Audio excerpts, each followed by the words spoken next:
Buenos días, soy Cristian Álvarez, director del Centro para el Análisis de las Decisiones Públicas de la Universidad Francisco Marroquín, y me acompaña Daniela González, estudiante del Instituto de Relaciones Internacionales y Ciencia Política de la Universidad Francisco Marroquín. Estamos aquí para compartir una serie de dudas sobre la economía. La primera que salta a la mente es: ¿cuál es la importancia de hablar sobre y entender de la economía?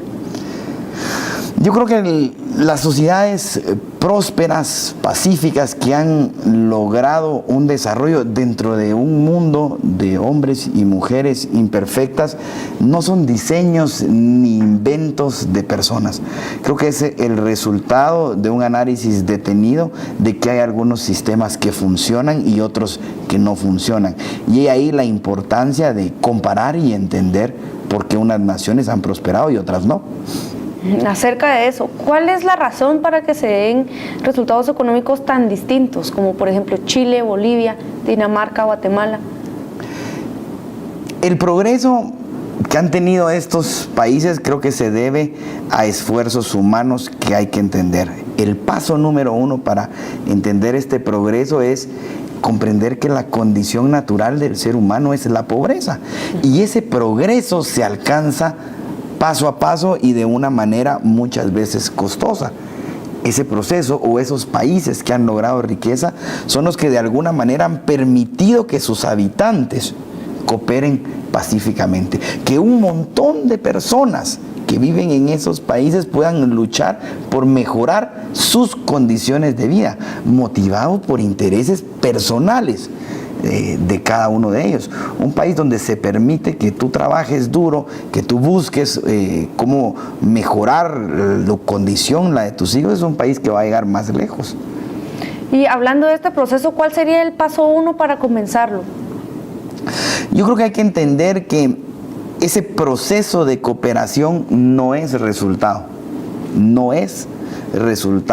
de una persona iluminada o de un ingeniero social o de un presidente que va a liderar al país y a sus ciudadanos hacia qué hacer y qué no hacer. Más creo yo, como diría el doctor Ayau, fundador de esta universidad, que ese proceso de crear riqueza, de salir de la pobreza, tiene que ver con las normas de convivencia que cada sociedad ha adoptado. Esas normas que algunas dan resultados y otras no. Y según el doctor Ayau, ¿cuáles serían estas normas de cooperación que deberían de seguir? Es complicado decir cuáles son, pero creo que el doctor da algunas pautas muy interesantes. Por ejemplo, estas normas tienen que ser generales, tienen que ser abstractas. Todos debemos de vivir bajo la misma ley. Por eso es importante el concepto del imperio de la ley. Todos debemos someternos a leyes justas y generales, es decir, que apliquen para todos, que sean fáciles de observar, fáciles de cumplir, y sobre todo que esas leyes no vayan coartando tu libertad. Y como último, ¿cree usted que es suficiente con entender y estudiar la economía para lograr solventar el problema de la pobreza? Pienso que el doctor tenía razón, el doctor Ayau tenía razón. Hay que estudiar economía porque la economía te permite como diferenciar o saber cuáles políticas económicas van a funcionar o no.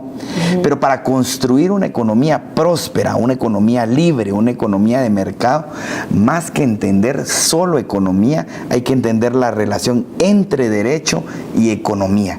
Es decir, porque un lugar donde se respeta la vida, la propiedad, donde se castiga al corrupto, donde se castiga al que roba, al que miente, pues esa sociedad tienden a ser más pacíficas. Y esas no se construyen con economistas, se construyen con juristas, con personas que comprenden derecho, pero que comprenden la implicación de esas normas en la vida económica de los ciudadanos, en la libertad de los ciudadanos.